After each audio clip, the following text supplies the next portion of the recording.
ജനപിന്തുണ അത് വി.ഡി. സതീശന് കൂടി ഉള്ളതാണ്.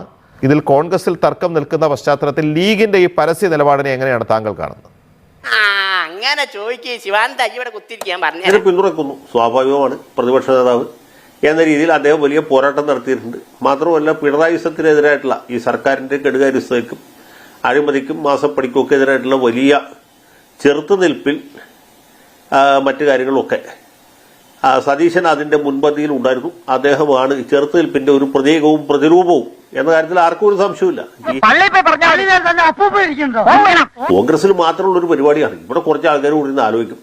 എന്നിട്ട് ആ പേര് വിവരം AICC പ്രസിഡന്റ് തിരുമനസിന് മുമ്പാകെ ഹാജരാക്കും. തിരുമനസ് അവിടെ നിന്ന ആളാകട്ടെ എന്ന് അരുളി ചെയ്യും. അതൊക്കെ വളരെ ജനാധിപത്യ വിരുദ്ധമാണ്. കോൺഗ്രസ് പോലുള്ളൊരു ജനാധിപത്യ പാർട്ടിയിൽ ഇതുപോലെയുള്ള ഹൂളിഗാനിസം, ഇതുപോലത്തെ ഈ മലയാളത്തിൽ ഊളത്തരമെന്നാ പറയുന്നത്. AICC പ്രസിഡന്റിന് എന്ത് കാര്യമുള്ളൂ? കേരളത്തിലെ മുഖ്യമന്ത്രിയെ തെരഞ്ഞെടുക്കുന്ന കാര്യത്തിൽ AICC പ്രസിഡന്റ് പോലും അല്ല തീരുമാനിക്കുന്നത്. അമ്മ മഹാറാണി തീരുമാനിച്ചുകൊണ്ടാണ്. അങ്ങനെയൊക്കെ ചെയ്യാൻ പാടുള്ളൂ. ഒന്ന് ആലോചിച്ചു. ഇത് ജനങ്ങളുടെ കോമൺ സെൻസിനെ കൊഞ്ഞനെ കാണിക്കുന്ന പരിപാടിയല്ലേ? മനുഷ്യനെ താഴ്ത്തി കിട്ടുന്ന സ്വഭാവം പണ്ടേ നിന്റെ രക്തത്തിലുള്ളതാണ്. ഇവിടെ അത് കൊട്ടിക്കൊണ്ടിരിക്കേണ്ട ആവശ്യമില്ല. ഉള്ള കാര്യം തുറന്ന് പറയുന്നതിന് ആരെയും പേടിക്കേണ്ട. ഈ കോൺഗ്രസ്സുകാർ ഏത് ലോകത്തും ജീവിക്കുന്നത്? ഈ ചക്രവർത്തി തിരുമനസൊക്കെ കാലം ചെയ്ത് വിട്ട് കൊല്ലം ഇപ്പൊ ബ്രിട്ടനിൽ പോലും അത് നാമമാത്രമായിട്ട് കോൺഗ്രസിന് മാത്രമാണ് ഇപ്പോഴും ചക്രവർത്തിനി എന്താണ് കിരീടാവകാശിയായ രാജകുമാരൻ. ഇത് എന്നെ ഉദ്ദേശാണ്, എന്നെ തന്നെ ഉദ്ദേശാണ്, എന്നെ മാത്രം ഉദ്ദേശാണ്. ഡ്യൂക്ക് ഓഫ് വിൻസർ ഒക്കെ ഉള്ളത്. അവരൊക്കെ കാലം കഴിഞ്ഞു. ഇവിടെ തെരഞ്ഞെടുക്കപ്പെടുന്ന MLA-മാര് വെറും പൊട്ടന്മാരോ കൊഞ്ഞാണന്മാരൊന്നും അല്ലല്ലോ. അതിന് AICC-യുടെ കൈവപ്പ് വേണം. ഇനി ഇവരുടെയൊക്കെ ഇഷ്ടത്തിനും ഹിതത്തിനും വിപരീതമായിട്ട് ഒരാളെ അവിടെ നിന്ന് കെട്ടിയിറക്കിയാൽ ഇത് ഒരാളെ കിട്ടിയല്ലോ, ഞങ്ങളൊക്കെ കൃതാർത്ഥരായി എന്ന് ഇവര് പറയുക കാണുമ്പോൾ സത്യത്തിൽ നമുക്ക് ഇതിനോട് വലിയ അവജ്ഞയും പുച്ഛവുമാണ് തോന്നേണ്ടത്.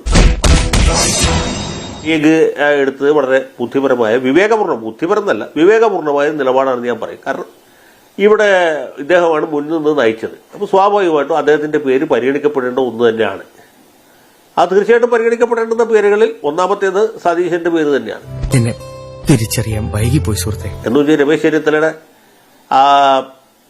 മേന്മ അല്ലെങ്കിൽ അദ്ദേഹത്തിന്റെ സീനിയോറിറ്റി ഞാൻ ചോദിക്കുകയാണ് വിചാരിക്കുന്നത്. അദ്ദേഹം സീനിയറാണ്. KSUവിന്റെ പ്രസിഡന്റായിരുന്നു, യൂത്ത് കോൺഗ്രസിന്റെ പ്രസിഡന്റായിരുന്നു, KPCC പ്രസിഡന്റായിരുന്നു, ആഭ്യന്തരമന്ത്രിയായിരുന്നു, 5 വർഷം പ്രതിപക്ഷ നേതാവായിരുന്നു. കുറച്ചുകൂടി ഇരുത്തം വന്ന പരിണതപ്രജ്ഞനായ നേതാവ് എന്ന രീതിയിൽ രമേശ് ചെന്നിത്തലയും പരിഗണിക്കുക. രണ്ടുപേരും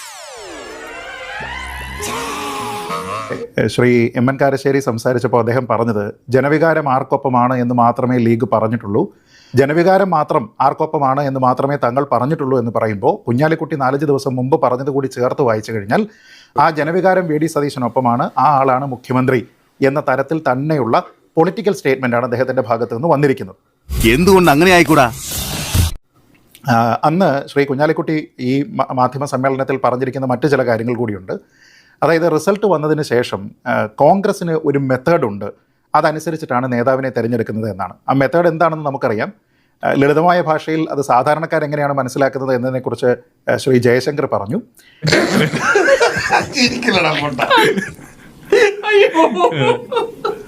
പക്ഷേ കോൺഗ്രസ്സുകാരെ സംബന്ധിച്ചിടത്തോളം തിരഞ്ഞെടുക്കപ്പെട്ട ജയിച്ചു വന്നിരിക്കുന്ന MLA-മാരെല്ലാം കൂടി തീരുമാനിക്കുന്നു, അല്ലെങ്കിൽ അവരോട് കോൺഗ്രസിൻ്റെ ലീഡർഷിപ്പ് അഭിപ്രായം ചോദിക്കുന്നു.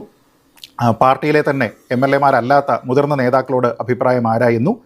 നേരത്തെ PCC അധ്യക്ഷന്മാരായിട്ടുള്ള ആൾക്കാരോട് അഭിപ്രായം ചോദിക്കുന്നു. അതിനുശേഷം ഇതേപോലെ ഹൈക്കമാൻഡ് ഒരു തീരുമാനമെടുക്കുന്നു. അതാണ് നേരത്തെ പറഞ്ഞിരിക്കുന്ന അദ്ദേഹം പറഞ്ഞിരിക്കുന്ന ചില ആൾക്കാരുടെ പ്രീതി ഉണ്ടാവുക എന്ന് പറഞ്ഞിരിക്കുന്നത്.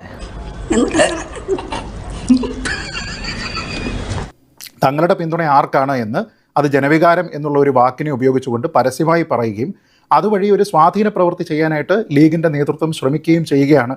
അതാണ് നമ്മൾ സത്യത്തിൽ കണ്ടത്.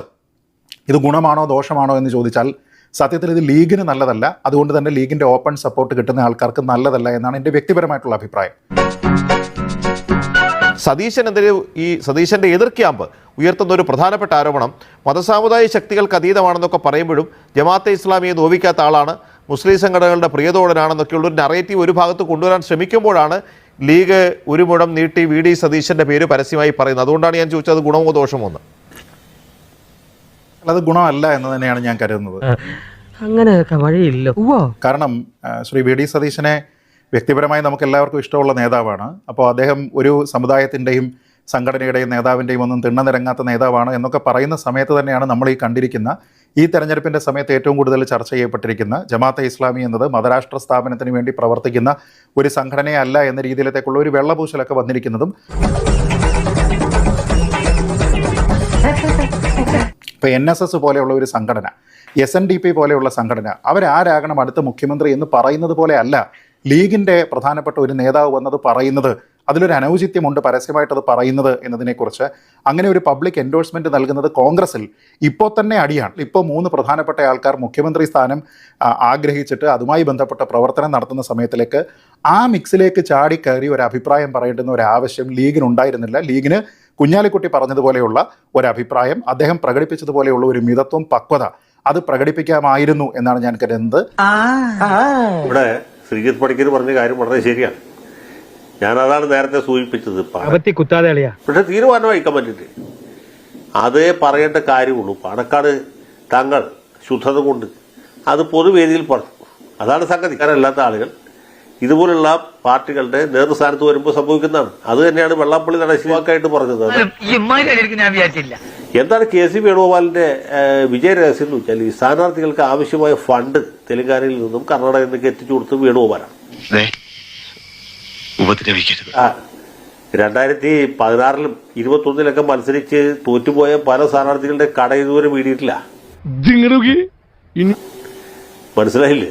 വലിയ കടബാധ്യതയിലാണ്. ജയിച്ചവരും തോറ്റവരുടെ കാര്യം പരമ കഷ്ടമാണ്. ജയിച്ചവർ പോലും വലിയ ബാധ്യതയിലാണ്. കാരണം AICCക്ക് പണമില്ല. ഇത്തവണ അങ്ങനെ ആർക്കും പണത്തിന് ദൗർലഭ്യം ഉണ്ടായിട്ടില്ല. കാരണം കൃത്യമായിട്ട് നോട്ട് കെട്ടുകെട്ടായിട്ട് എത്തിച്ചു കൊടുത്തു. ചിലരൊക്കെ അതിൽ നിന്ന് സാമാന്യമായിട്ട് ലാഭം ഉണ്ടാക്കുകയും ചെയ്തു. എന്റെ സോമ, നിനക്ക് CBI ചേർന്നൂടെ? ഈ ചെറിയ സമയം കൊണ്ട് ഫുൾ ഡീറ്റെയിൽസ്. അതൊക്കെ നല്ല കാര്യം. പക്ഷേ ഈ പണത്തിന്റെ ക്ഷാമം പരിഹരിച്ച ആള് വേണുഗോപാലാണ്. അപ്പോൾ സ്വാഭാവികമായിട്ട് അദ്ദേഹത്തോട് ഇവർക്ക് കൂറ് പുലർത്തേണ്ടതായിട്ട് വരുമല്ലോ. ഇപ്പൊ നിയമസഭാ കക്ഷിക്കകത്ത് വോട്ടെടുപ്പ് നടക്കുകയാണെങ്കിൽ മിക്കവാറും വേണുഗോപാൽ വിജയിക്കും. 75 സീറ്റ് അല്ലെ 76 സീറ്റ് കിട്ടിയാൽ അത് കംഫർട്ടബിളായിട്ട് കൊണ്ടുനടക്കാൻ പറ്റുകയില്ല. ആരെയും പിടക്കാൻ പറ്റാത്ത ഒരു വല്ലാത്ത സാഹചര്യത്തിലേക്ക് ഏതെങ്കിലും MLA-മാർ മൂത്രമൊഴിക്കാൻ പോയാൽ മന്ത്രിസഭ വീഴും എന്നൊരവസ്ഥ വരും. അപ്പോൾ സതീശിനെക്കാളും ഒരു മേൽക്കൈ തീർച്ചയായിട്ടും രമേശിന് കിട്ടും. നേരെ മറിച്ച് കംഫർട്ടബിൾ മെജോറിറ്റി ഒരു 85 സീറ്റൊക്കെ കിട്ടുകയാണെങ്കിൽ സതീശൻ ഒരു യുനാനിമസ് ചോയ്സ് ആയിട്ട് വരും. 100-ലൊക്കെ അധികം വരികയാണെങ്കിൽ പിന്നെ ഹൈക്കമാൻഡിൽ നിന്ന് വേണൂര് നേരിട്ട് വന്ന് ഇറങ്ങാം. പിന്നെ ഏതെങ്കിലും ഒരു MLA രാജിവെപ്പിച്ചിട്ട് അദ്ദേഹത്തിന് മത്സരിച്ച് ജയിക്കാം. അപ്പോൾ ഈ നമ്പർ വളരെ പ്രധാനമാണ്. ഇതും ഒരു ഘടകമാണ്. ഇത്രയും ലളിതമായിട്ട് പറഞ്ഞുതരാൻ കഴിയും. നമുക്കൊരു കാര്യം അറിയാമല്ലോ, ഇപ്പോൾ ലീഗിന് രാഷ്ട്രീയ നേതൃത്വം നൽകുന്നത് കുഞ്ഞാലിക്കുട്ടിയും സാമുദായിക ആത്മീയ നേതൃത്വം നൽകുന്നത് പാണക്കാട് തങ്ങളുമാണ്. അപ്പോൾ തങ്ങളുടെ അഭിപ്രായം മുസ്ലിങ്ങളുടെ മൊത്തത്തിലുള്ള അഭിപ്രായമായിട്ട് വേണമെങ്കിൽ ചിത്രീകരിക്കാം. നായർമാരുടെ, ഈഴവരുടെ, ഇതര വിഭാഗങ്ങളുടെ ഒക്കെ തന്നെ എതിർപ്പിനെ അവഗണിച്ച് മുസ്ലിങ്ങളുടെ പിന്തുണ മാത്രം പരിഗണിച്ച് ജമാഅത്തെ ഇസ്ലാമിയുടെ താല്പര്യത്തിൽ സതീശനെ മുഖ്യമന്ത്രിയാക്കി എന്ന രീതിയിലത്തേക്കുള്ള ഒരു പേര്. അല്ല, ഞാനീ പറഞ്ഞ തെറ്റാണോ? ഒറ്റയ്ക്കിരിക്കുമ്പോൾ ഒന്ന് ആലോചിച്ച് നോക്കിയാൽ മതി. പരിഗണനയുമില്ലാതെ ഇവരിപ്പോൾ പറയുമ്പോൾ ഈ കോൺഗ്രസിലുള്ള ഈ തമ്മിലടി കണ്ടിട്ട് ഞങ്ങൾ സഹികെട്ടിട്ടാണ് ഇത് പറയുന്നത് എന്ന് പറയുമ്പോൾ അതിലേക്ക് ഈ എരുതിയിൽ എണ്ണ ഒഴിക്കുന്ന പരിപാടിയാണ്. അത് സത്യത്തിൽ ഉപദേശിച്ച് അദ്ദേഹത്തിനോട് നേരത്തെ പറഞ്ഞതുപോലെ സാമുദായികമായിട്ടുള്ള വിഷയങ്ങളും ആത്മീയമായിട്ടുള്ള വിഷയങ്ങളും പറയുന്നതാണ് നല്ലത്. കുറച്ചുകൂടി രാഷ്ട്രീയ പക്വതയുള്ള കുഞ്ഞാലിക്കുട്ടിയെ പോലെയുള്ള നേതാക്കന്മാർ രാഷ്ട്രീയ അഭിപ്രായം പറഞ്ഞുകൊള്ളും എന്ന രീതിയിലത്തേക്കുള്ള ഒരു ട്യൂട്ടറിംഗ് ആണ് കൊടുക്കേണ്ടത്. ഇപ്പൊ എല്ലാവർക്കും എല്ലാ കാര്യങ്ങളും മനസ്സിലായല്ലോ.